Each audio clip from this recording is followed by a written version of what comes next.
name is Andrea Alfaro. I lead the Aquaculture Biotechnology Research Group here at the Auckland University of Technology in New Zealand.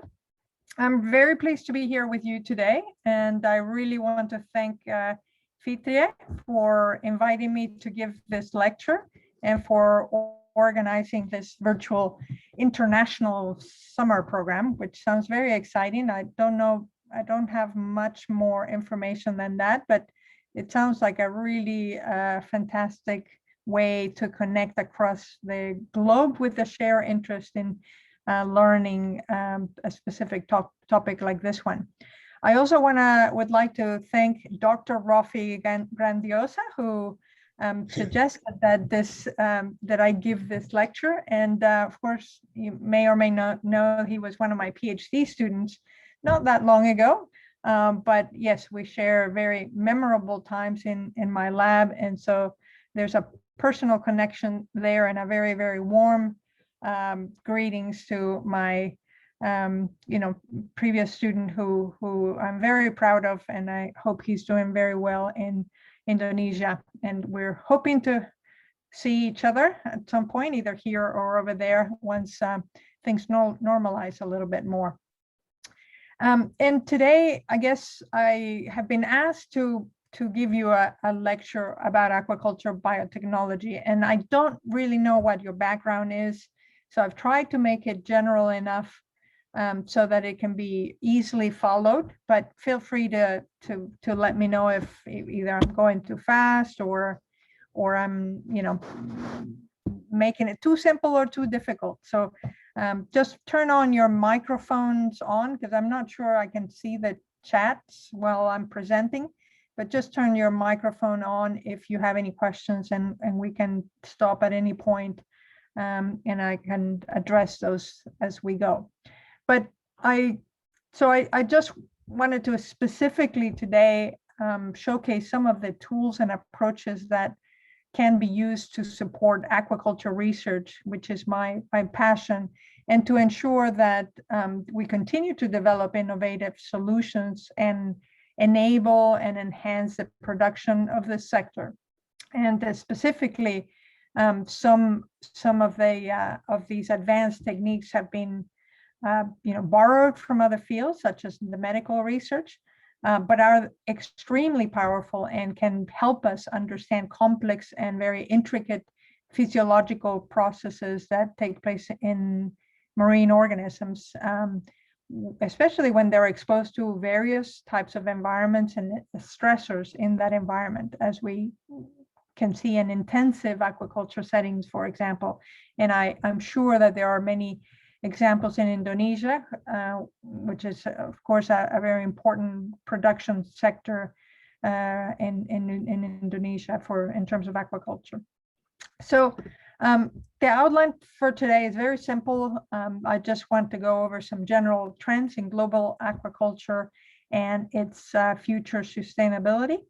Then I want to use the New Zealand aquaculture industry to highlight the trends in production and technological advances. And then I want to finish with a couple of case studies from our own research to showcase the biotechnological innovation that provides some significant benefits to the industry. So in terms of global aquaculture, I think that the main, just to dive right into it, it is at this stage quite well known that aquaculture is a major aspect of our lives, that aquaculture production is important, and that there are specific directions in this sector that are really serve really well for research, and how research can support the future sustainability development of this sector.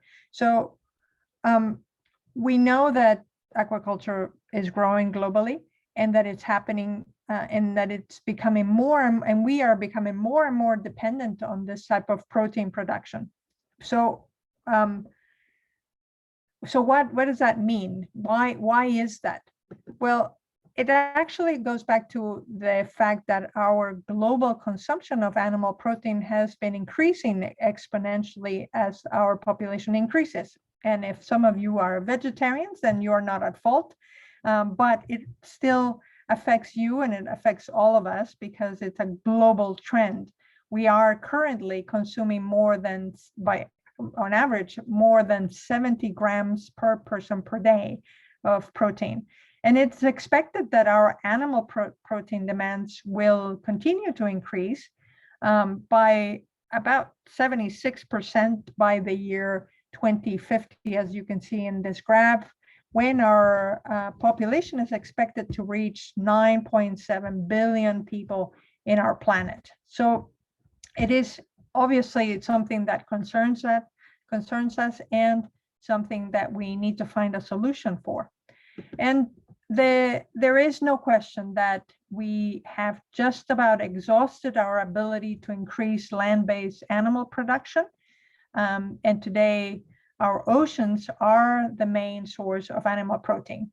So to paraphrase what Captain Nemo said in Jules Verne's 20,000 Leagues Under the Sea, if you've read that book, one of my childhood favorites, Captain Nemo is under the sea, and he says, so we now have to stop farming on land and we have to start farming the seas. And it's absolutely the case for us in real time right now. This is what we're experiencing, this transformation of starting to really seriously farm the seas. So another important thing to note is, and to put things into perspective, is that the global seafood supply has been growing at about 2.5% per annum, per capita per annum since 1961, and that is excluding China. So our population has been expanding at a rate of 1.8% per annum. So it's really, really an interesting contrast, and one indeed that shows us that our consumption now is it's over 20 kilograms of seafood per capita globally. So now I don't know about you, but I consume more than that, and so that's my family. So the capacity is huge there for us to be consuming a lot of seafood. But why is it that seafood is better? It's a better option than say the other types of protein in terms of meeting our protein demands. Well, from a production point of view, one of the main reasons why seafood is considered to be the best option for our future is because they have a better feed conversion ratio. So what does that mean? Well, that means that for every kilogram of animal produce, we have to feed 6 to 9 kilograms of feed for beef production, about 1.9 kilograms for chicken production, 2.8 kilograms for pork production, and only 1.2 kilograms for fish production, such as salmon. So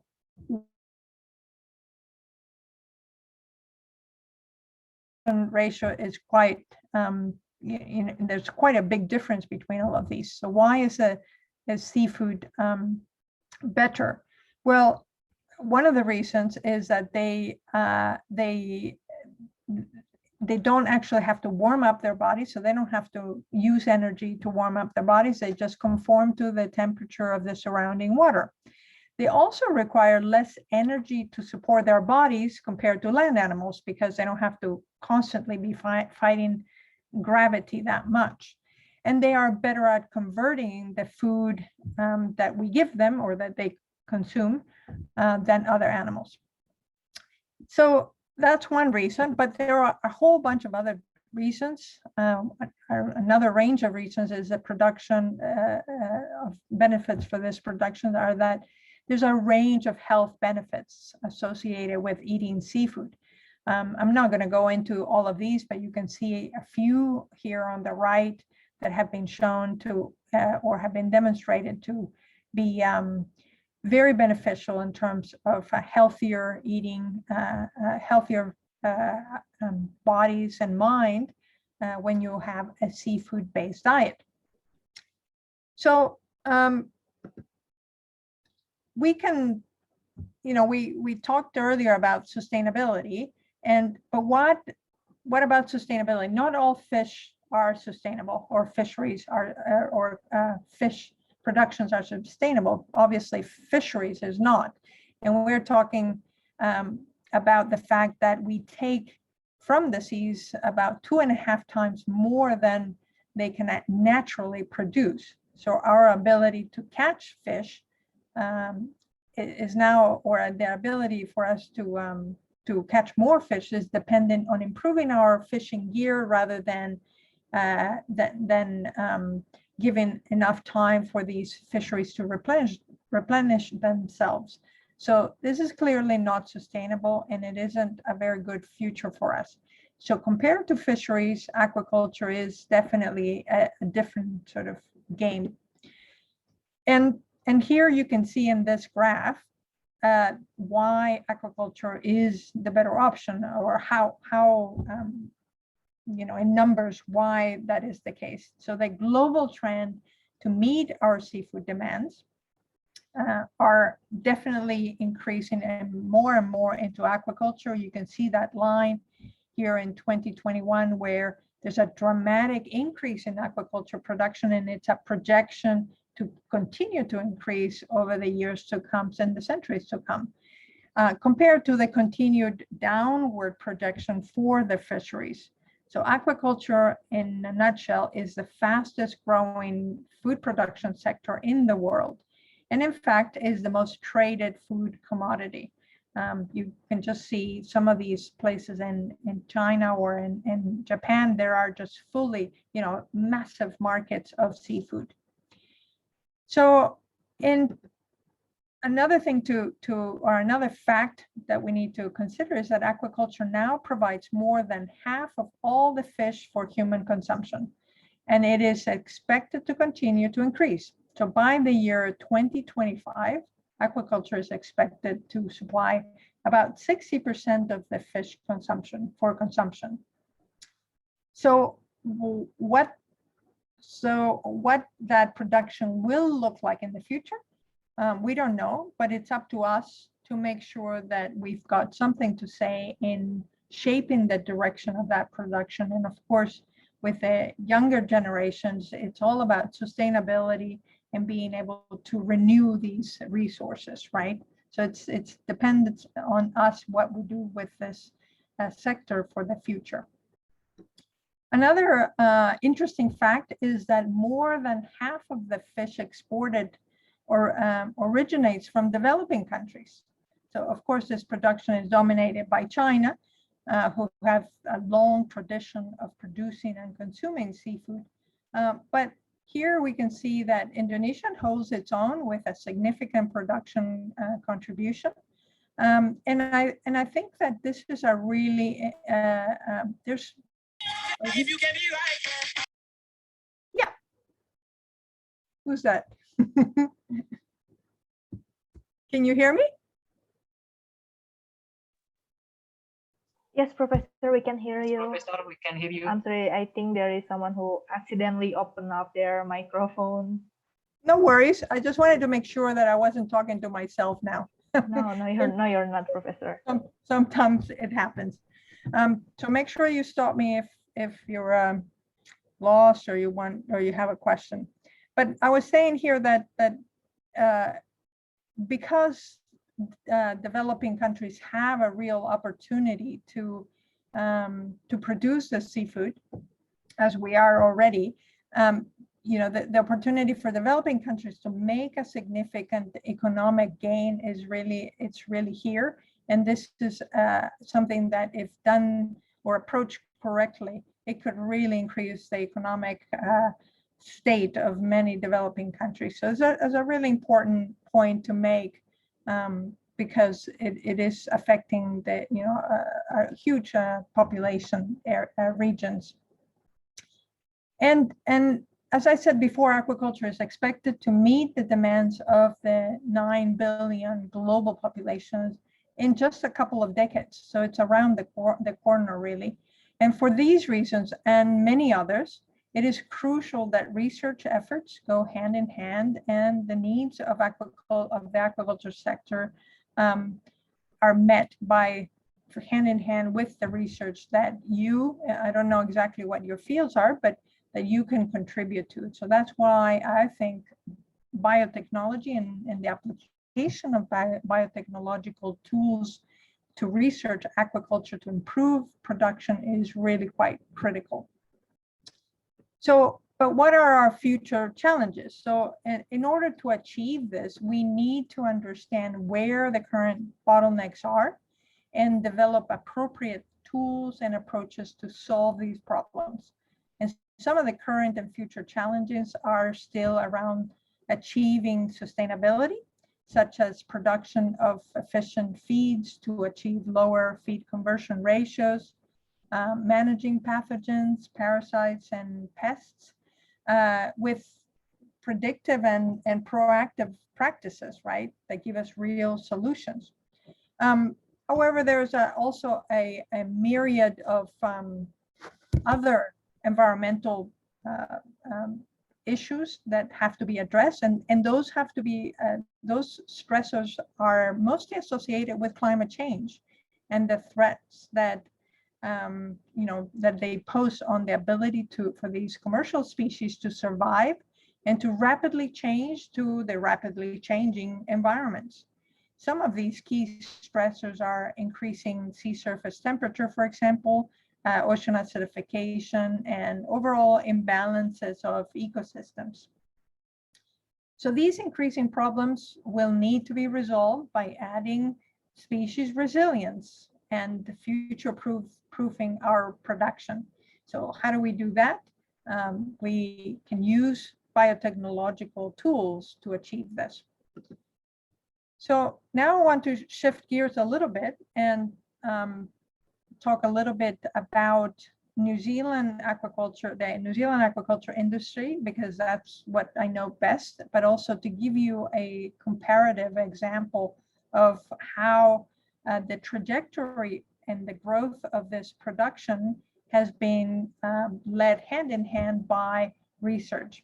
And it's highly beneficial to have this parallel, innovative, and applied research system supporting the industry as we grow and as we encounter new challenges and resolve them. So this is supported by a partnership between government funding and industry funding. So the two have come hand in hand to try to understand how we can resolve problems and how to implement solutions very quickly. So this falls within what's called the New Zealand Aquaculture Strategy that aims to increase the production revenue by $3 billion by the year 2035. So just to give you a few highlights of New Zealand seafood sector is one of the top fourth or largest export earners in the country. We have a sterling reputation with one of the strictest quality assurance programs. And all of this is based on producing high quality products for specialty markets. So we have the competitive advantage in this area, and the products have really high prices, and they bring in quite a bit of revenue. So the current revenues are $600 million for the aquaculture sector, and it's expected to increase, as I said before, to $3 billion by the year 2035. We export to about 80 countries, and as I said, this is a government-driven growth in partnership with industry. And the two key areas that we're aiming to increase are new high-value species and value added to the products that we already produce. Here you can see a map of New Zealand and where the seafood products, oops, what happened there? And where the where the main seafood products are. So for example, our main production is this, what we call green lipped or green shell mussel. These beautiful green lipped mussels that you see on the right, the top right, and they are produced together with oysters, mostly in the North Island. But also there's a whole bunch of well, it's really mussels are produced throughout the country in the North and South Island. But most of it is here in the Marlborough Sounds in the middle of the country and the top of the South Island. That's one of our biggest production area. Oysters are produced in the North Island with a little bit also in Marlborough Sounds. And then all of our salmon production is in the South Island where it's colder temperature. And there are 6 main companies that produce all of our salmon. And it's a high quality salmon, Chinook salmon that is, very well known in New Zealand, overseas. So those are our main products, but there's a whole bunch of other main species that I'll talk about in a minute. I just want to give you a little bit of example about those productions. Our green shell mussels, which is an endemic species called Perna canaliculus. The production right now is about 200 tons per year, and the revenues are about 250 million per year. They're they're cultivated in these long lines that you see where this barge or this boat is fixing them. The seed comes from, or the little tiny juveniles come from, mostly from up north in 90 Mile Beach. This is a picture of 90 Mile Beach where I did a lot of research early on. So if you see the map at the very, very tip with that arrow is where 90 Mile Beach is. And the picture that you see down on the bottom left is of, I don't know if you can see my cursor or not, but anyway, on the bottom there, you can see all of these tiny little baby mussels attached to seaweeds. And they are kind of tumbling in the bottom of the sea or attached to the seaweeds on the rocks. And that production gets washed ashore and it's collected by a whole bunch of collectors. And it's called Kaitaia spat. The babies are called spat. And that produces about 80% of the seed that is required for the industry. So how do they catch these? Well, they go in these trucks or what do they call these? Tractors, that's it, with little meshes that they've developed to collect the seaweed with the spat attached to them. If we see them closely, you can see all of these tiny little things are baby spat of different sizes attached to the seaweed. They collect both the seaweed and the spat, and they ship them overnight in refrigerated trucks to the South Island, and mostly, but also to Coromandel and the north, where they seed them onto the farms. And these long lines that you see here is where they put both the seaweed and the spat. So the ropes are called Christmas tree ropes, and you can see them here on the left. It's a very filamentous rope, and they put a little tiny bit of seaweed with the spat along the line, and then they put a stocking on them. So that stocking will fall off and disintegrate in a few weeks, and then the spat and the seaweed will just also disintegrate or wash away. But the spat will jump on to the Christmas tree rope, and they will attach there, and they will grow eventually to a medium size of about 30 millimeters, and then they will harvest them and reseed them at lower densities so that they don't lose their production. Because if they leave them there, they will just kick each other off because it won't be enough space. So that's how they seed the mussel lines, and you can see that it's all very mechanized. When the stocking falls off, it looks more like this here in the long line with the buoys attached. And then eventually they will grow to, big clumps like that, hopefully all throughout the lines. In terms of harvesting, New Zealand has developed and created or invented a lot of this technology.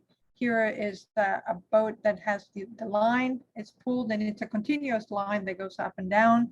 And there's a machine that strips the mussels off the line, and then it tumbles them and it washes them so that they can be individual, so not clumping together, and well washed before they get to the shore. Once they get to the shore, they're put into big bags and taken to a processing plant, like this one you see here, where there's a whole bunch of people and a conveyor belt that takes the mussels through a hot water bath so that they open up a little bit. And these people then take off one of the valves, and they put them in the half shell, or they leave them in the half shell. And one of the shells stays here in New Zealand and goes into landfills or mountains in the paddocks. And the other half, like you see on the top left hand side, where the half shell is still there, and then they go on to these machines that weigh about a kilogram or whatever it is on the right, and then they go into bags like on the bottom left, and then they go into boxes, and then they're exported to all the international markets and consumed in top-end restaurants. Moving gears to oysters. Oysters are also a big commodity in the Pacific oysters, the one that we cultivate, Prasostra gigas, which is cultivated all throughout the world. We produce about 10 tons per year, and it's worth about 32 million per year. Some farms specialize in small oysters that are sent to places like France, where they prefer the small oysters, but they're very good tasting oysters and very healthy in this environment. The way we grow them are mostly in estuaries, where there are these racks or these lines or posts and these bits of wood, and then these sticks are placed on them where the seed are placed or caught in other areas when the seed is small, and then they start growing in these sticks. They also, some of the farms grow them in bags, which can then be laying on top of these structures or hanging in smaller bags, or also in these sort of cage containers, or where there's less water flow, but they can contain quite a few oysters in there. This is how they harvest them at low tide. They take these sticks and they declump them and put them in big containers, and then they take them to the shore, where there are machines that then separate them even more, wash them, and then you end up with lots of different products, either oysters on the half shell or puddles with marinated or smoked or whatever other processes they do.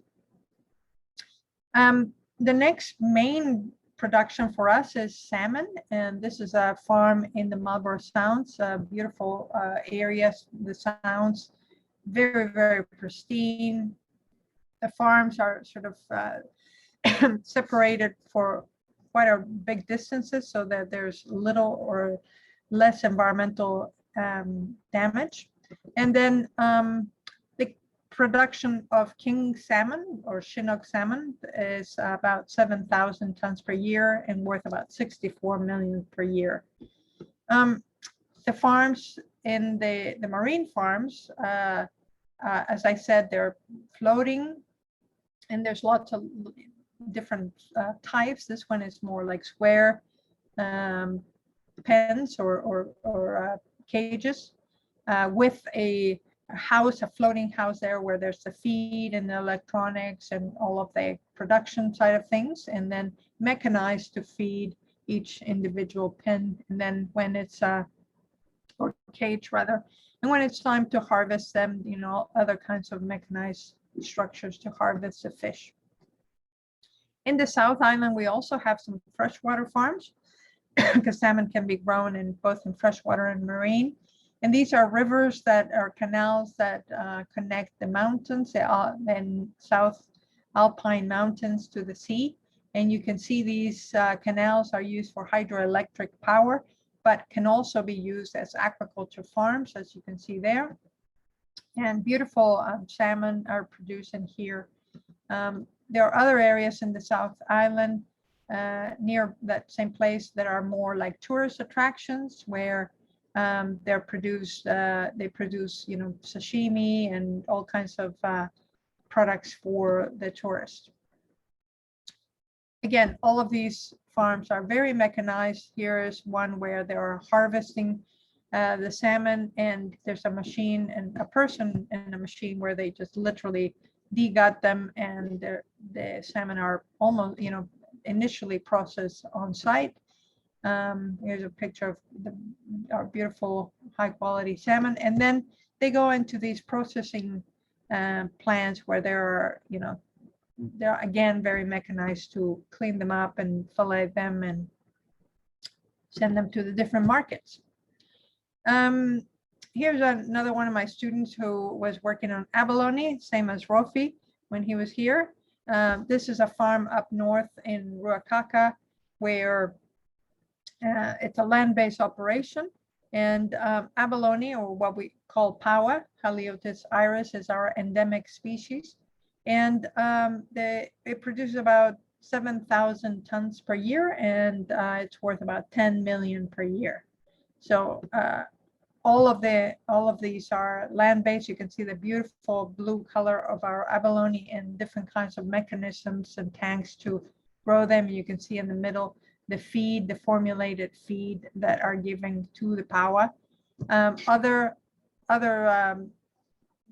ways of growing them are in these trays where they're stacked on top of each other in these warehouses, and they can circulate the water and feed them, and they grow. Here's the formulated feed you can see on the side, and little tentacles coming out to feed.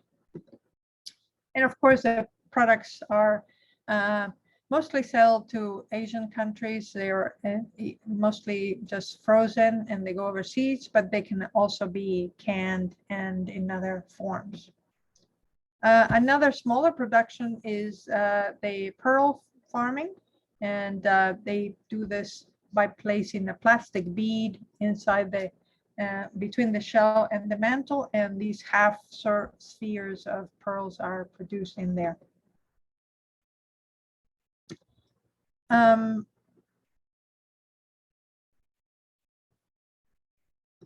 Let's see. Don't know what's happening. I'm getting stopped. Oops. Okay. I don't know what happened there, but I assume that we're still on. There's a few other species that are important in New Zealand, although they're not a very big production. A whole range of clams. This one here on the right is the New Zealand geoduck. It's a very large clam, and it's delicacy in Asia. It's an up and coming production, and there's a whole range of clams that you can see, cockles and surf clams that are mostly harvested right now, but they're growing an aquaculture sector as well.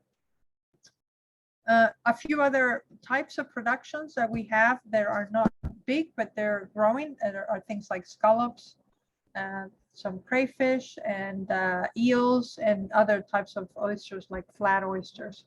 These are up and coming species.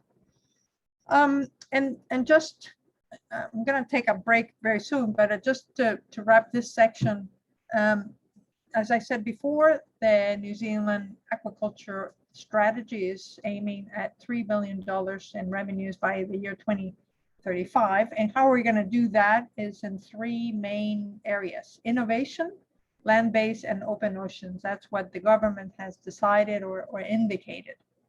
So in terms of maximizing the value of existing farms through innovation, we work very closely with a very big research lab called the Cawthron Institute, which is in Nelson, in the top of the South Island, where all of these facilities are for sort of medium scale research. And we've got big collaborations with them to do a lot of the work on aquatic health, on production, on new species, and so on. So the government has made an effort to support these kinds of initiatives by focusing our innovation, research and innovation to maximize the value of the productions we have now. The other one is extended into high value land-based aquaculture. And this is a picture from a new aquaculture center of excellence at the bottom of the South Island near Bluff, or at Bluff, which has very, very clean water. And this used to be a meat works. It was recommissioned and now is becoming an aquaculture center. There's a power abalone farm right now, and it's intended to have salmon and other species in the coming years. So this is a huge area that is being invested to do land-based aquaculture. And we do a lot of research there right now. And the other one is to extend aquaculture into the open oceans. So this is, for example, king salmon. New Zealand king salmon has started to develop this offshore type of culturing salmon in cages so that it's, it takes advantage of the clean water. And this one is aiming to be in between the two islands. Okay, so I think we need to take a little break and maybe stand up and do a bit of exercise before I go into the next half of my talk. Is that okay? It's okay, Professor. Yeah. All right. Can everyone maybe stand up and stretch a bit, and so that I don't lose anybody? Okay, everyone, maybe you can follow Professor Andrea to stand up to make some movement. That's good. And maybe I can look at your questions. I think there were some. Are there any questions that anybody would like to ask?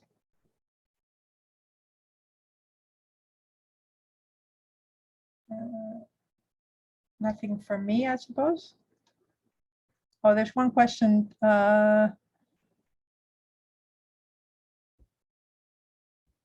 What initiatives implemented in New Zealand that make sure that aquaculture and fisheries practices adhere to a sustainability standard?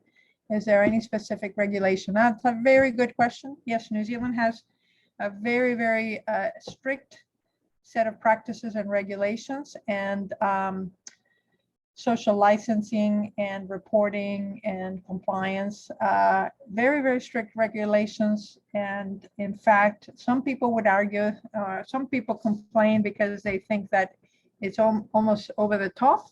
But I believe that it has ensured, and it's continued to ensure that we have a very, as sustainable practices as we can. Those regulations, there's pages and pages. I can't give you all the specific examples, but there are, farm licenses, compliances, traceability, product labeling, all kinds of quality assurances. And it's important, and the government has made sure that we focus on this very well, because our Green New Zealand label depends on the high quality and the high standards that we use to market our seafood. So that means that it is very challenging to set up a new farm or new aquaculture venture, but it also ensures that we have the highest possible standards. I hope that answers your question.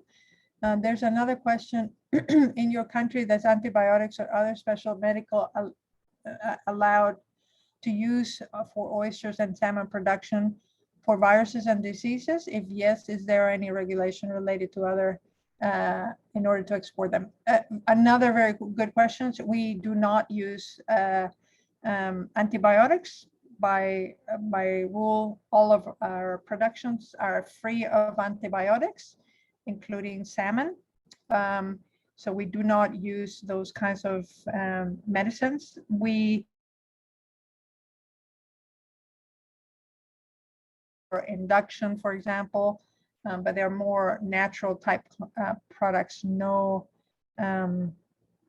nothing toxic, and everything is like, for example, depuration of oysters, very minimally, and it doesn't, in very, very small amounts, only for just being, I guess, sure that there aren't any pathogens in the food, in the seafood, but most countries that we export to would not even require us to depurate. So a very good question, but we've got very, very healthy and clean seafood. And so these kinds of, and it also is not as intensive as in other countries. So we don't have as many, for example, our salmon is has very, very few problems. Mostly is lesions and runting rather than any diseases. There are very, very few diseases that are that affect that industry. Of course, viruses are an issue, and we had the virus, the oyster virus was a problem, and it did impact our industry, but we haven't used any antibiotics. What we've done is developed a selective breeding program, and now we have families that have been selected to selectively bred to be resistant to the virus. We recently had a Boninia epidemic with the flat oysters, and that those farms have been closed for now. But we're doing in our lab as well, we're doing research on trying to understand the immunological defenses and how we can improve that for the recovery of that species. Let's see, there was another question, I think. What kind of aquaculture systems that applied in New Zealand? What is the most of fish species that New Zealand fish farmer can put in aquaculture? Not sure I fully understand that question, but the majority of our seafood is on salmon, the Chinook salmon, and we also produce kingfish in aquaculture, hapuka, another type of native species. We have whitebait. So there's a few other species that we produce in small quantities, but mostly for local markets. By far, the king salmon is the main export fish production.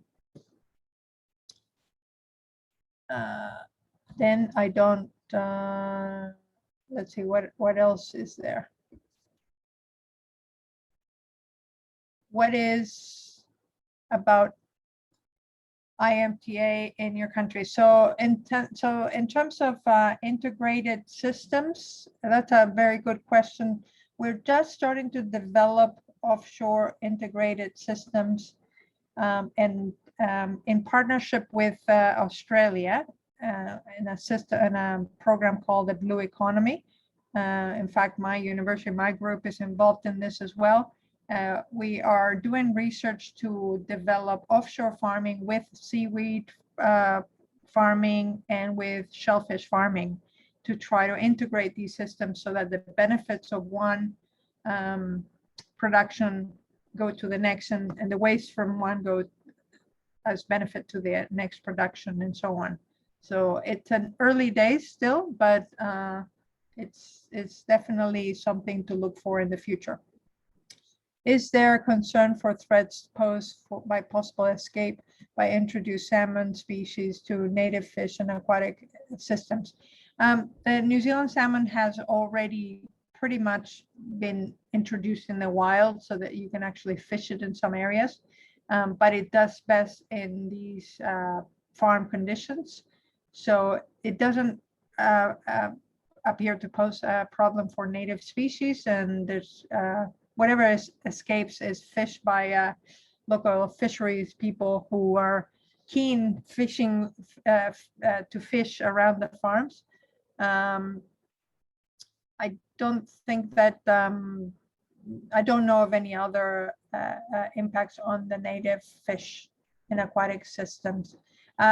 There's always concerns about, aquaculture or farms providing wastes that produce an imbalance in the system. But I've been to many other countries, and an example is the cultivation of salmon in Chile, which I spent a lot of time and did a little bit of research on, and that is massively intensive and huge environmental impacts. This is nothing compared to those kinds of production, so very minimal impact. I noticed that you said the mussels and oysters are packed into boxes to be delivered to the markets and even to be exported. How can you make sure that the food isn't going to be spoiled? That's because they're all chilled, and they go in frozen form or chilled, and they're shipped within specific time windows. We've done some work looking at the shelf life of, say, clams and mussels that are shipped overseas to, say, Asian markets live, and they go into chilled containers, so poly bins with ice, and sometimes even with oxygen pumped into them, and they have to be at market within a certain time in refrigerated containers. When they get to the end, there's a quality control check and a whole bunch of different processes by which they check and spot check the health of the seafood, so that it doesn't get spoiled. And as I said, it's a huge traceability system that makes sure that that is done properly. Good day today. I'm curious about aquaculture activities in New Zealand. Has been encounter with the HAVs or red tides before, as in Malaysia, especially in Sabah waters. Red tides is quite common for us and causes significant loss to our local farmers. That's really a good point. We don't have a lot of issues with red tides, which tend to be enhanced by runoff. So our water, we're an island that has a lot of dynamic oceans, and our production is not, or our land-based effects, I guess, are mitigated by having the farms farther away from those particular source points. So it doesn't, yeah, I mean, red tides can happen, but I don't think, I'm not aware of them being a significant problem, and certainly doesn't seem to affect the aquaculture production, because I would have heard about it already. But yeah, I could see that being an issue in other countries. As for green mussel seeds, is the green mussel industry there depends only on wild seed from the mussel beds, or also artificially produced in the hatchery as well? Very good question. Gosh, you guys are amazing. Yes, I didn't mention this, but there is about 20 to 30% production in a hatchery that was developed within the last 10 years. And that place that I mentioned, Nelson, where the Cawthron Institute is a big hatchery called Spat NZ, which is the largest hatchery in the world, apparently. It's massive, and it produces about 20 to 30% of our seed. The reason why we developed that hatchery in New Zealand is because we wanted to be able to selectively breed mussels to a specific, with specific traits that would ensure that the industry could then continue to develop in terms of its meat, size, color, and all sorts of things. So yeah, that's a very good question. The rest of it comes mostly from 90 Mile Beach, about 80%, but it used to be 80%, maybe it's a little bit less now. And then around the Marlborough Sounds, there's another spat catching area, and that's done with ropes, and then you catch the spat on the ropes. And then there's another question, I think. the blue abalone, is the blue abalone unique to New Zealand? Why is it blue? Can it be produced in other countries? Another very good question. The reason why that abalone is blue is because it's its natural color. When it's in the wild, it actually gets encrusted by other species, and Rofi could tell you all about this because that was his little baby that he studied in the lab. And it's so the diet actually changes the color of the shell as well. But New Zealand has a very particularly blue, especially the inside mother of pearl. Actually, I have one right here. I could show you. This is a blue abalone that's been polished, but the inside you can see that is very nice and blue. And when I was in Korea, which Korea does a lot of inlay with abalone shells, and they had a whole bunch of white inlay with whitish abalone shell. And then there were some blue, and I said to one of the shop owners, wow, that's a beautiful blue color. And he said, oh yeah, that's our more expensive one. It comes from shells from New Zealand. So that was a really nice thing to see. So it's a particularly beautiful species, yes. Can it be produced in other areas? Well, it's endemic to New Zealand. So as far as I know, it's never been taken offshore and it's never been tried in other countries.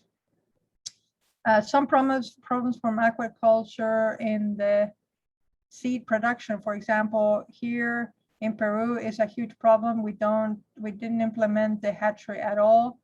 And are there any New Zealand special laboratories that do that? Yes, I just mentioned that hatchery in Peru. Well, buenas tardes o buenas noches, no sé.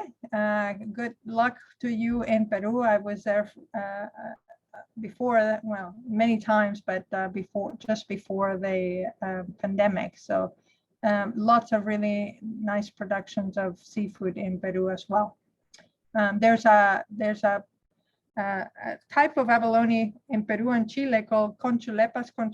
It's a big, giant abalone that is carnivorous, actually. It's very difficult to cultivate, and so it's only fished at the moment.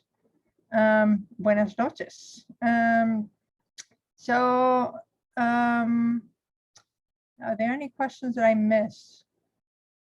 I wanna talk to you. It's been a long time, Prof. Andrea. Hi, Rofi. Nice to hear from you. Yeah, thanks for coming to our summer program. It's a lot of my colleagues here also. Interesting to having you here. Yeah, and greetings to all the students for the summer program. Yeah, absolutely. And I also see Dung Le is also here, I think, from Vietnam. Dung Le is here also. Oh my gosh. He's watching also. Another one of my PhD students. He worked on gooey duck. So two of my clever students. Hi, Le. I miss you guys very much. Yeah.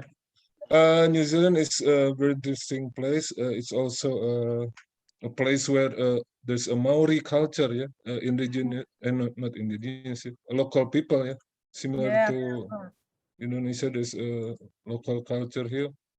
Maybe the student would like to know whether the industry affect the local culture in this perspective to, for example, tourism or their, I mean like their life, the local Maori, Yeah, absolutely. Yeah. Rofi, did you want to add anything about paua or abalone that I did a lot of things about paua. maybe actually, you know what? Why don't I finish my lecture and maybe you you and Le can do a little bit of a final discussion of your experiences, because I finished with abalone, so it would be a good segue to you having you both saying something if you're able to. The abalone, the abalone is for human consumption. One of the questions here, mostly human consumption, but there is as I said, a bit of profitable power production in the South Island. Very small though. It's still a very small production, but we're hoping to increase it significantly with some of the ventures that we have in that power farm in the south. So if I could just now, maybe if I'll answer more questions, gladly to answer more questions. I don't know if we've got a time limit. How are we doing with time? Are we okay still? I hope so. Yeah. Anyway, I will now get into the next part of my talk, which is about the research. And if I may, as I said before, I'm not sure what your background is, whether it's very advanced or not, but gauging from the questions, you guys have really good questions and very knowledgeable. So perhaps I will, if you didn't get some of the information that I will present, we can discuss it at the end. But I wanted to, oops, what's happening here? I wanted to get a little bit more into the science. How do I close the, I'm going to close the chat. Okay, there are the pearls that I, right, okay, I don't know what's happening here. Missed, okay. So I want to just do a couple of examples of, because this talk is about biotechnology, and I wanted to just do a little bit of introduction from the research that we undertake and how we supply some of that important science. So this is just a picture of the Aquaculture Biotechnology Research Group, some of the students in the lab. And just to tell you that our lab is one of the largest in the country, and it's one of the key places for aquaculture. We have a strong emphasis on the development and application of innovative techniques and approaches. And in combination, we try to use them in combinations to elucidate complex interactions between the organisms and their changing environments. So to that end, we use multidisciplinary approaches in our research. And we have lots of labs, you know, some experimental labs, well-equipped labs, some aquaculture labs where he did a lot of his research, changed a little bit, but lots of tanks for controlled experiments, some analytical labs well equipped with big machines and so on. And the Roche lab, which is a diagnostics, commercial diagnostic lab, where again, Rofi spent a lot of his time when he was at AUT. So this is a state-of-the-art lab for diseases and immunological testing that is mostly designed, initially was designed for human analysis, but we, including Rofi, have modified a lot of these techniques for shellfish immunology. And then we have field-based research and boats and things like that to carry out research outside, especially if we need to. But a lot of our research is really in the aquaculture farms and facilities themselves. So here's a current research map of what we are, the areas that we work on and the projects that we work on right now, currently. As you can see, we have a range of projects, and the student projects are embedded into the larger context of species and topics of research. And they're all aimed to support the industries, mostly here in New Zealand, but we also have projects and overseas projects. At the core of this map, you see a range of tools and approaches that we specialize in developing and applying to various projects, and we can do that simultaneously. So today I just want to use two examples as case studies to describe our workflow and to illustrate the benefits of our biotechnological approach. So one of the examples is going to be on mussel research, and the other one is on the abalone or paua research. So I want to do this in the context of the example of climate change and the unprecedented effects that these global processes are having in our marine organisms. So this is a quote from the New Zealand Chief Science Advisor, who says that the challenges faced by commercial fisheries needs to be understood and addressed in the context of other environmental stressors and their cumulative effects. And I want to also add that it's not just fisheries, but also aquaculture, and that they need to be understood in the context of current and future environmental stressors and their cumulative effects, because we don't know what is ahead, but it is going to be dramatically different from what it is today. And I would like to also, add that, that the reason for this multidisciplinary approach is to start to truly understand the impacts of these global effects on our commercial seafood production, and to provide potential solutions such as adding resilience to the future resources. And we will need to be doing that in order to get the deeper understanding and a comprehensive understanding of biological processes, not just today, but what they're going to be in the future. So my first example is of mussel summer mortality, which is basically massive mortalities of mussels that occur in a very short amount of time, predominantly in the summer months, and that's why it's called summer mortality. But the effects, the reasons are poorly known, even though it happens throughout the world. They tend to affect a variety of shellfish and fish as well. And they're increasing in frequency, and they have been attributed to climate change. More specifically, thermal stress due to increasing temperatures and high pathogen loads appearing and they appear to be associated with a thermal stress, but all of this is poorly understood. So we were lucky enough to sample one farm that was experiencing a summer mortality event, and we continued to sample this farm for 3 years. And we applied our multidisciplinary and multi-technique approach to investigate the mechanisms of immune responses of the mussels to these these thermal stresses, or this summer mortality event. We didn't know what it was at the time. And we also conducted targeted experiments in our aquaculture lab to challenge mussels with bacterial pathogens, thermal stress, and to record their immune responses within a controlled environment. So we did a lot of sort of control experiments side by side our collections. So the workflow that we used in this case was to apply a combination of flow cytometry, histology, and multi-omics platform. And that little flow cytometry instrument that you see there is the Muse cell analyzer, which Prof actually is pioneered in this space. It's a little tiny instrument that measures through the flow of blood, for example. It measures the cells and it measures the viability and a whole bunch of other processes.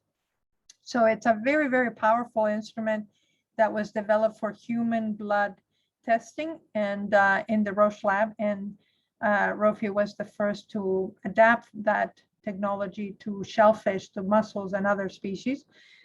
And he published that work as part of his thesis work, but he published it in a scientific journal. And I think within the year, there were about 20 other papers that had then used this instrument for shellfish. So it was a very, very high impact output. I'll say a little bit more about how it works in a minute. But first, I want to talk a little bit about omics, because I'm not sure how many of you know about omics. Omics approaches are very, very powerful biotechnological tools. The word omics, or the term omics, is applied to characterize a range of biological fields that aim to interrogate the organisms from the genotype to the phenotype. These are just a few of the omics, but there are many, many different kinds of omics. For example, you have genomics here on the left, which is the one that we're mostly familiar with.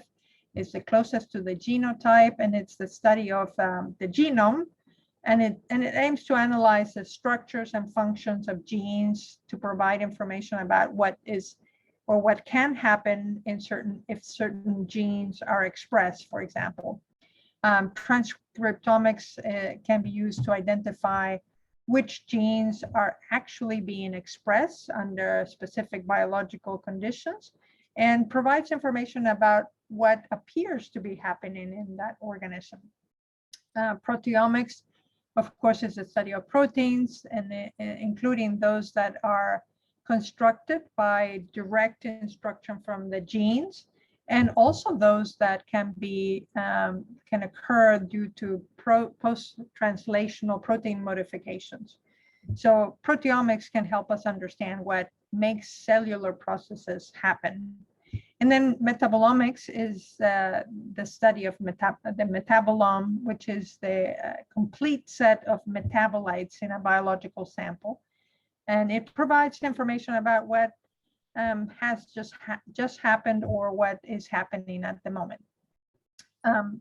And we also work on integrated omics at the moment. This is our current focus, and it's about deep understanding or deep omics integration. So using 2 or more fields, omics fields, and trying to integrate them. And the integration happens within large data sets. And it's a very powerful tool or approach, but it's quite complex, and it requires considerable computational power and advanced bioinformatics. But we've got a couple of students working in this sector right now. But I want to go into metabolomics a little bit further, because this is a technique that we have focused a lot on, and it's a field that we pioneered in our lab in terms of its application to aquaculture research. We were one of the first to apply it to aquaculture, and has then since exploded. And it's this field was first developed in the medical field, and was used as a powerful technique to investigate metabolic processes, mechanisms, and perturbations of among other aspects, as well as discovery of biomarkers that can be used to model or predict biological conditions. So more specifically, metabolomics is the study of metabolites, which are small molecules present in cells, tissues, fluids, biofluids, or the organism. And they represent the metabolome of an organism. They're, as I said, downstream products of gene expression, which are most sensitive to environmental changes and provide the most accurate description of the organism's phenotype. So they're really, really powerful to tell you what is the animal feeling or sensing or experiencing right now in this particular moment. And they can therefore be used to understand biochemical pathways that result from the physiology changing in the animal as a result to a perturbation like environmental stress or pathogen or something else. So really, really powerful technique. And I'll show you how we use it. So back to the research case study that I was mentioning. So we sampled at this mussel farm, which is it's in Kiowa near Auckland. We collected mussels from lines that appear to have healthy mussels and lines that appear to have unhealthy mussels, and where mortalities were occurring. And we extracted the hemolymph, the blood from the adductor mussel, for flow cytometry, metabolomics, proteomics, and microbiomics. Once the blood samples were collected, then we actually dissected the animal and collected different organs or tissues to do the targeted omics and the histology. So the histology revealed very distinct differences between healthy and unhealthy mussels. For example, the hemolymph here on the samples that you can see on the left, you can see a range of bacteria, some compromised hemocytes with unhealthy samples in that area. And then on the right, you can see healthy hemocytes with very well structured membranes indicative of good health. The bacterial, we conducted some bacterial counts as well, and we isolated 8 different kinds of bacteria that appear to be pathogenic in the unhealthy animals. And we used these, we isolated and grew these to use them in challenge experiments in the lab. The histopathology, I'm not going to go into too much detail here, but indeed we found clear indication that the infections in the unhealthy muscles were compromising the immune system, and yeah, that study was part of another student's PhD. And then the flow cytometry, as I said, was used. We used the MuCell analyzer, which can be can take, you actually use a small sample, and within seconds it can actually analyze a sample for a range of parameters. And we've since validated a lot of these kits for the machine, including hemocyte cell counts and viability, oxidative stress and apoptosis, which is cell death, and a range of other blood parameters. And this gives us the ability to then get a very rapid assessment of blood samples in perhaps aquaculture farms or in the fields. It's a very good portable tool. And it also allows us to do repeated measures so we don't have to kill the animals, which is very useful in some cases. So the results from the flow cytometry indicated that first, there was a higher hemocyte mortality, about 76% on the unhealthy muscles compared to the healthy muscles, which were about 46%.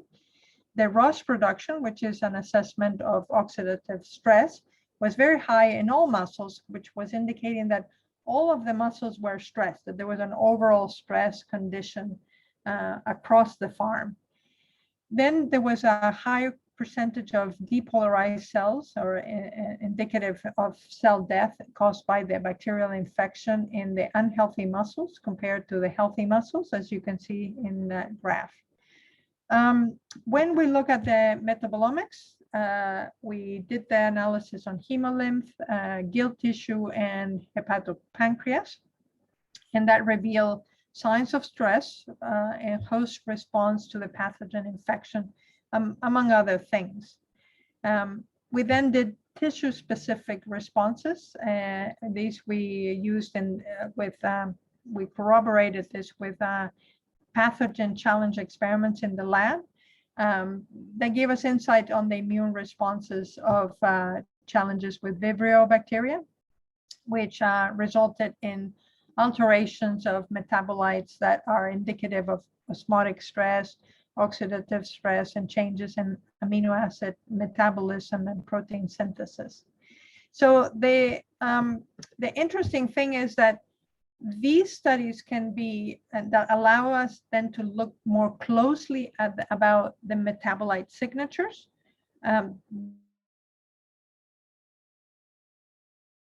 And that is done by looking at the pathways, the biochemical pathways, and how they're altered, such as the TCA cycle, the inflammation, aerobic and metabolism, and amino acid metabolism disruptions.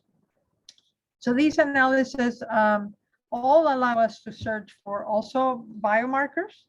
For example, we know in mussels and other species that itaconic acid is an important biomarker for bacterial infection. This was a product of another PhD student, Tao, who determined that. And so itaconic acid is, when it's accumulated, it causes disruptions in the TCA cycle in 2 places that you can see there. And that indicates that this is an important biomarker for the host antibacterial activity and immune responses. So we can use these biomarkers then to determine infections before they actually appear in terms of mortalities. Then we also used proteomics, and we integrated that with metabolomics, and that provided additional information about the differences between healthy and unhealthy muscles. You can see here the healthy muscles in green, and then the perturbations in red of the unhealthy muscles quite significantly. Some metabolites were upregulated, some were downregulated, and we can use this information to try to understand why those things were happening. So the reason for the problem, but also the mechanism of action. This is we can integrate then the metabolites and the protein information into this map. It's a Circos map or plot that correlates the metabolites with the proteins. And again, this revealed disruptions in the TCA cycle and fatty acid metabolism in the unhealthy muscles. Among other things, protein analysis identified underexpression of proteins that related to cytoskeleton structure and regulation of cilia and flagella and the gill tissues of the unhealthy muscles. So they were obviously compromised in the health of the gills. Another interesting thing that we found was that male and female muscles responded differently to vibrio infections, and that muscles were having higher mortalities for the males rather, and that the females also appear to recover more quickly than the males. So here you can see the green males in green and the females in red with their respective controls, and for a range of immunological responses like hemocyte mortality and counts and so on. And the implication of these findings is around the reproductive system of the muscles. So if they're in a farm and we're investigating these processes, clearly reproductive cycles are going to have an impact, and we can actually assess that more closely. We also conducted microbiome, and microbiome is basically the analysis of the microbial populations within tissues. And in this case, we looked at, these are just for the healthy animals. We haven't analyzed the unhealthy ones, but we did hemolymph microbiome of hemolymph, gills, seawater, stomach, and digestive gland. And what we found, so the ones on the left are all our bacteria, and the ones on the right are the fungi. So what we found is that there were clear associations between the microbiome and the gills and the seawater, which makes sense. They are, the close contact. But also the stomach and the digestive gland had a different kind of microbiome. They were similar and more influenced by the indicative of the digestive system that is impacted by the food. So this separation was very clear, and similar results were found with fungi, but it's more difficult because we don't have high resolution, and this is because very little research has been done on marine fungi. So we, in fact, this is the first study of marine fungi microbiome for mussels. So, but yeah, more research needs to be done on that. But on the right side, you also can see again this close association between separated with the stomach and digestive gland, which suggests then a stronger fidelity between the microbiomes of those tissues. So in conclusion, summer mortality appears to involve bacterial infections followed by high temperatures. Unhealthy muscles had degraded or dead hemocytes and tissue degraded release into the hemolymph. Multi-omics reveal mechanistic features of pathogenic infections. The microbiome analysis revealed distinct tissue-specific associations, which is an ongoing work. And then the other important thing is that blood samples can be used to detect detail and rapid changes in the host physiological status. Very quickly, I'm not sure how I'm doing with time, but I hope I'm okay. Very quickly, I just want to give you the second example, which is of abalone. And the purpose of this is a study that was done on wild abalone, but it is intended to develop an aquaculture industry within the marine environment. So it was there were wild populations affected by marine heat waves. So increases in temperature, the rapid increases that were stressing the abalone. And they're increasing in frequency throughout the world. So it was we were able to capture one of these events and then try to understand how that event was affecting mussel abalone in terms of high mortalities and also depletion of the biomass and potentially stunting the population. So some abalone were stunted, they didn't grow very big. So this study was done in the Chatham Islands, where 30% of the wild fisheries comes from. And we were contracted by the Paua Industry Council to investigate the potential reasons for the stunting and to produce a baseline for abalone physiology and to compare affected animals in the next heat wave, which we've done since then. So this is a map of the Chatham Islands. You can see on the bottom left how far away from the mainland it is. I don't know, about 700 Ks or something like that. And so we went there in March 2020. We found 4 sites that the divers told us were 2 were fast-growing Paua populations or abalone populations, and 2 were stunted populations. We sampled juveniles and adults to see how they differed. Our sampling workflow included habitat and seaweed characterization at all the sites, allometric parameters of the abalone, immunological parameters throughout flow cytometry, histology, untargeted metabolomics, gut content analysis, and microbiome characterization.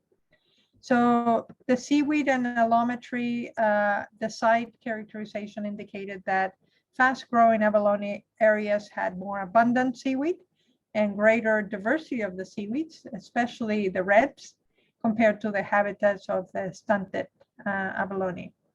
And the allometric analysis also revealed clearer differences with the stunted abalone being smaller, with deeper shells and skewed shell length to height ratios. The histology was really interesting because it showed that the fast-growing abalones had fresh seaweed in their guts with well-structured seaweeds, and they, had different diversities, lots of diversity, which matched the seaweed characterization. And the digestive tubules in the stunted abalone also were pulled away from the membranes, possibly an indication of poor nutrition, which is something that hasn't been observed before. We're starting to characterize it now. And then the gut content analysis also corroborated the histology. Here we see fresh and abundant seaweeds in the guts of fast-growing animals, both in juveniles and adults, and whereas the stunted abalone seem to have lots of sand and very small degraded seaweed. The flow cytometry, interestingly, didn't reveal significant differences among between juveniles or adults or among the population. So there was a similar cell count and viability across the samples. We're not sure why we expected that to be different, but it probably indicates that they were not immunologically compromised, which was surprising initially, but you'll see why that makes sense later on. In terms of metabolomics, the analysis of the metabolite profile suggested a high energy budget and metabolic rates across all the fast-growing abalone, juvenile and the adults. And then also the juvenile stunted abalone had also high energy budgets, but not the adult stunted abalone. So we interpret this as indicating that there is a good feeding activity for all of the, obviously the fast growing abalone, but also in the juvenile stunted population. So they can still achieve good nutritional status. But when the animals get old enough, they appear to be affected by long terms of inadequate food availability. So, and possibly the low diversity of seaweeds. So this looks like it's a prolonged sort of nutritional effect on the adults, and that's why they're stunted, which was surprising because we didn't find any immunological, no pathogens, and so on. But the temperature probably affects the seaweed population somewhat, but certainly the stunting was appeared to be more of a nutritional issue rather than an immunological issue.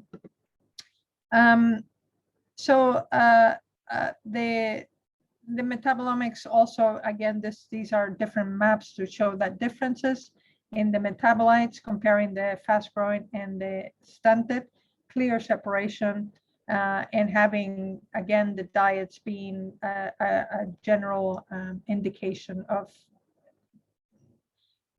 of short terms of starvation and low variability of food. I mentioned earlier that we can use the metabolomics to understand biochemical pathways and how they are affecting the organism. So we did this with, we can superimpose the data into known biochemical pathways and understand where the disturbances are. And we found major energy disturbances and I'm referring to the adult stunted animals only. They had disturbances in aerobic and anaerobic metabolism, perhaps associated with feeding activities. And then again, this allows us to interpret the results in more detail. And I won't get into more details right now, but it is quite fascinating how much information you can get out of these data. So in conclusion, sites with stunted abalone populations had lower seaweed abundances and diversity. The nutritional state of stunted abalone was lower than those of fast-growing abalone. No evidence of compromised immune system in the 4 populations. Fast-growing abalone and juveniles, adults and juveniles, and the stunted juveniles had higher energy demands, so maybe related to food availability. And stunted abalone may have long-term food limitations. And then the next sampling will include or has included before, during, and after marine heat waves, which is another project that I'm not talking about today.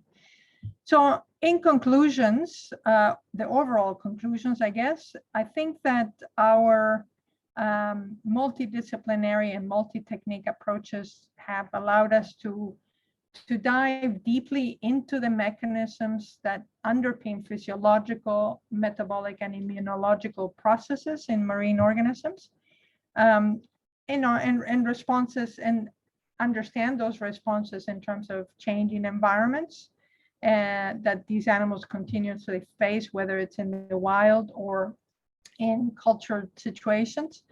And I think this understanding is crucial to support the sustainable future of our fisheries and aquaculture industries. So those are the 2 examples that I wanted to give you. And I just want to leave you, before I take on questions, with just a little bit about our future, the future of aquaculture, and what does that look like. And I think we need to actually understand this in the context of the future directions that aquaculture is taking. It's clearly, and it's well understood, that offshore production is a key for our future. Integrative aquaculture, so how do we work on mimicking the wild ecosystems in a culture environment to maximize production. And the sustainable and renewable energy. So aquaculture is going to need to go hand in hand with things like wind generated power, solar power, wave generated power, the telecommunication, and so on. And then we will have to have a very advanced surveillance and traceability systems to make sure that all of these processes are healthy and sound. And for that, we're going to need biotechnology research for all of these initiatives. So it is a field that it's wide open and has a bright future. And yeah, I hope that you all get involved in whatever aspect that is more interesting to you. And of course, we're here at the Aquaculture Biotechnology Research Group to support any academic endeavors. And so I just want to finish by thanking my group, including Prof and Lei, who were part of some of this work. And of course, the technicians, the postgraduate students, the PhD students, postdocs, and our industry partners, all of the students who actually do this work. It's you know, my inspiration for sure. So I wanted to thank them, as well as our funders, mostly the New Zealand government and the industries that we work closely with. So with that, I'm going to finish off, and I want to perhaps just take some questions from you if I have time. I'm not sure how I'm doing with time. Thank you all. Okay, thank you so much, Professor Andrea, for this insight.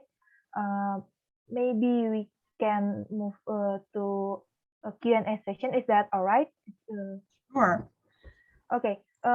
Maybe we have from the com chat. I see that we have a question from Dr.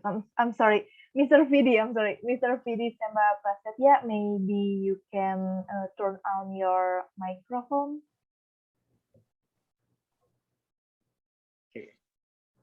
Hello, good afternoon, everyone. Good afternoon, Prof. Andrea. Hello. Hello. Nice to hear you. Clear to you? Yes, yes, I can hear you. Okay. Okay, first of all, I would like to introduce myself. My name is Fidi. I am a colleague of Dr. Rofi Grandiosa, one of your former PhD students. I can see publications that you did today. It was really interesting and very insightful. And I do have a question for you, Prof. Andrea. I see that when you compare the several metabolic parameters such as the reactive oxygen species, the production of, I don't know, there are 3 parameters. When you compare between the healthy oyster or mussels and unhealthy oysters. And I saw that in terms of ROS parameter, we couldn't really see significant difference between healthy and unhealthy oysters, but the count of hemocyte is really significant, and also the other parameters. Could you please explain that, Prof. Andrea? Yeah, so you're talking about the abalone.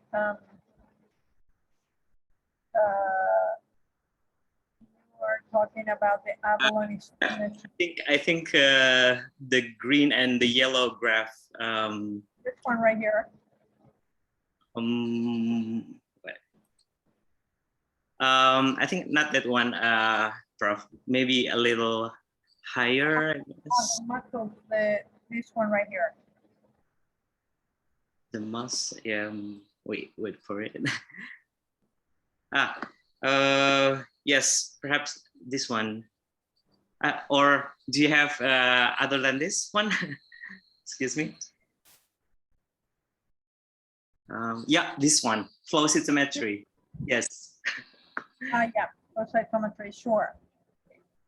So you're questioning why the ROS was different, right? It's the same for both. Yeah, because the mortality and the total, it's really significant, but the ROS is not really significant. Yeah, ROS is actually an interesting process, and I'm going to put Rolfi on the spot here, because They Ross, yes, in general, Ross is an indication of stress, and I think we interpreted this as there's a light stress across both healthy and unhealthy muscles because they're both being affected by the mortality event, but the healthy muscles are not dying yet. You know, they're stressed and they're more resistant than the ones that are dying, but there is an overall stress level due to the thermal challenge. So I think that's why the ROS is showing similar across both groups. But perhaps Profi can explain the complexities about ROS. Am I putting you on the spot, Profi? Oh my God, it's been a long time. Yeah, thanks, Vidi. Vidi is an alumni from France. He took his PhD at France. And Yeah. then, yeah, he's a colleague. And of course, yeah, Ross, maybe depend on time while taking this observation. And also, yeah, as Andrea mentioned, it takes time to show Ross in hemocytes, probably like that. Yeah, I think. Yeah.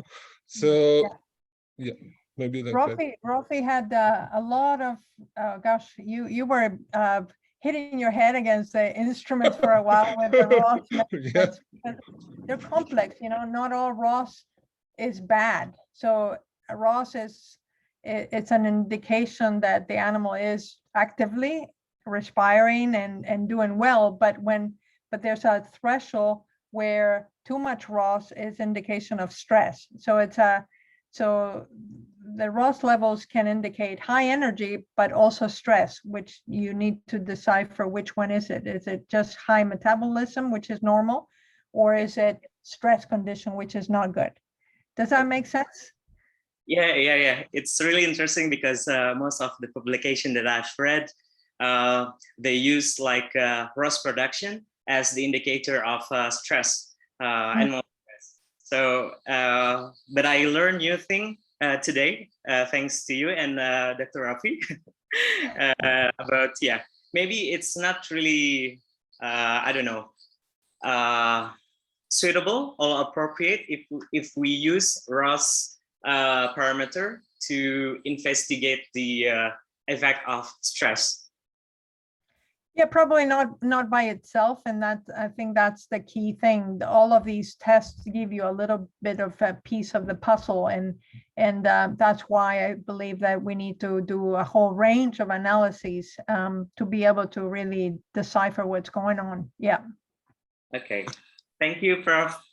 You're welcome. Good question. Any other questions? Okay, thank you so much, Mr. Fidi. I think there is a question again from Muhammad Daifan. You can turn on your microphone. Hi, Prof. Andrea. It's me, Daifan. I'm from AUT as well, Kia ora. Kia ora. Yeah, I'm doing a PhD now in tourism. I can see your passion in biotechnology research, and my question is not really quite related to the hard science, but more to social part of it. Is to give a bit of context on my question, though. Back in Indonesia, I was working with research center, and we have the research together with the South Bank University in London, and we work on the novel technology for local community and around West Java to work on a machine that can recycle the plastic into more economical goods like oil. So I see that you're interested in your passion is in biotechnology, and I think it will lead to novel practice in aquaculture later on in the future. And what problem that we faced back then to introduce that new technology is that it's not really how to build the technology, but it's how to introduce it to the local people and how to change their social behavior actually to be able to adapt with the new practice. So I mean, I just want to know from your point of view and your experience in New Zealand, have you crossed this type of things happen in New Zealand, and how you find a solution for it? Yeah, that's an interesting point and question. I think that as I said before, aquaculture is part of developing countries and a huge opportunity, but there's a big gap between, you know, these high-end biotechnology tools like the ones that I explained here today, and how do you package those to be simple enough for you know, day-to-day practices in some of these communities. And I think one of the programs that we have funded by the government is to develop tools that are can be deployed in the industry that are simple enough. So all of these techniques, for example, the Muse cell analyzer is getting into that portable technology. But from here, we can also develop very small gadgets that do simple tests that relate to the high-end analysis that we can do in the laboratory. So it's bridging that gap that's going to be important, an important next step in the next development of science and research. And that's one way to provide this research and tools to communities. But I also think that some of this knowledge can be transmitted. I mean, I think Rofi, for example, you know, did this high-end research in our lab, but now is developing other, you know, with that information, adapting some of that in the research that he's doing in Indonesia. So it is about perhaps just simplifying these tools and trying to explain them in simple ways, and also developing capability within the communities. And like all, you know, I'm sure many of you are studying overseas in other countries, and then you're going back to your own countries and bringing that kind of that knowledge back to perhaps the universities within your countries first, but then from there diffusing those to the local communities, I think. So I think it's got to be sort of a process by which we do that.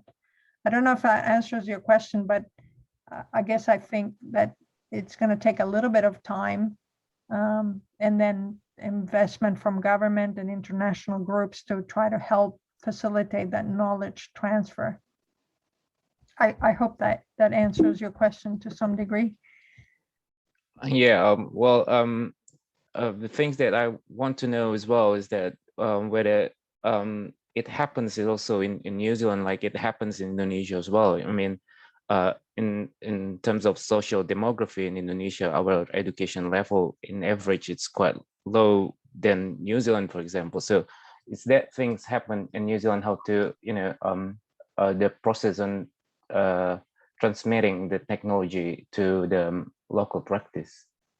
Yeah, I think, as you know, in New Zealand, we have Tiriti o Waitangi, so the Treaty of Waitangi, which is our partnership between Pakeha, non-Indigenous people, and Maori people. And because there is that partnership is embedded into every aspect of New Zealand life and governance, all of our research has to include potential for enhancing knowledge in Maori communities and enhancing economic well-being and health well-being and so on.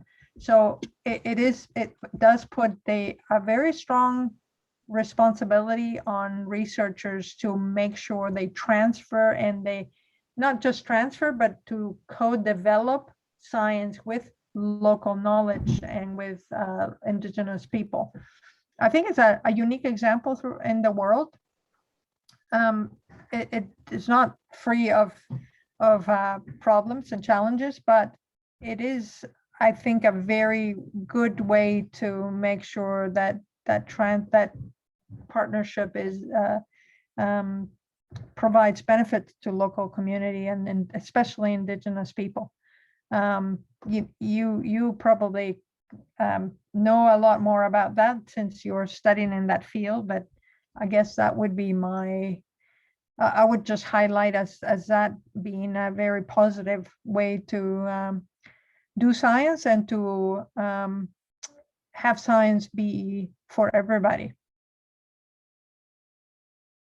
Thank you, Professor. Cheers. Okay. Thank you, Professor Andrea, for the insight. And we also want to apologize to everyone here because of the delay in today's event. And maybe a little review from me. Global aquaculture is one of the most important sector in the world right now. There are more challenges to maintain and improving it. And it is also a good insight of how to maintain and improving aquaculture from the innovation, then the land-based, and then till the expanding to open ocean. That's all from me about the review. Yeah, that's great. Can I just invite Lei? I don't know if your microphone is on or not, but it would be great to hear a little bit from you, Lei, and your experiences from the student point of view and now doctor in this field. Is your microphone on by any chance? Hi, Andrea. Hi, Lei. How are you doing? Great, nice to hear from you. Lei, of course, well, he was very productive when he was here in New Zealand. He did a lot of really interesting research on geoduck, but he also had a couple of kids, so it was very productive. Maybe you can share a few words from your point of view about your experience. Okay, so working in your lab is one of my precious time during my life, actually. So I am really grateful for that, and for the research. I think that I mainly work with geoduck and all about geoduck only. So so I have a chance to use different tools from the lab to apply for that geoduck work, which includes hatchery, grow out, and physiology. So and also under the collaboration between AGB, the Aquaculture group, and Cochrane Institute. So we have very good research results which can be applied to the industry immediately after the work.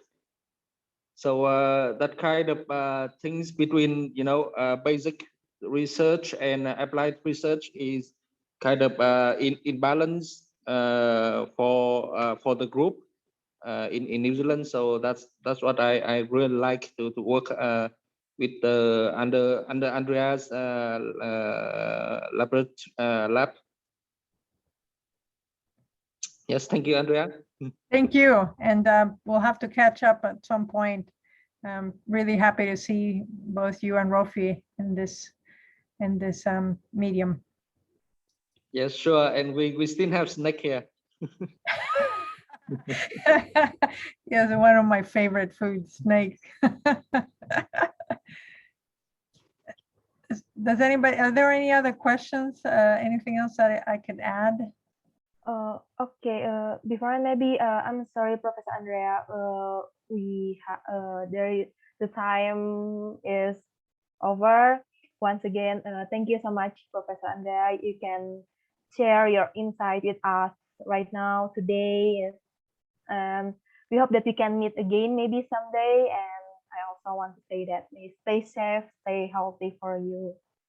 Well, thank you so much, Professor Andrea. You're welcome. Thank you all. Lovely Thank to see you. Thank you. Thank you. Bye-bye, everyone. Bye. Yeah. Okay. Okay. Without any further, we have right now.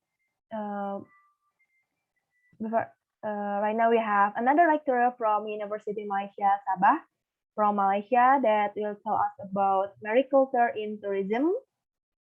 He is Dr. Lim Longseng. He is a senior lecturer and postgraduate coordinator from University Malaysia Sabah, and his expertise is in aquaculture and fish behavior. Please welcome Dr. Lim Longseng. Dr. Lim, are you with us right now?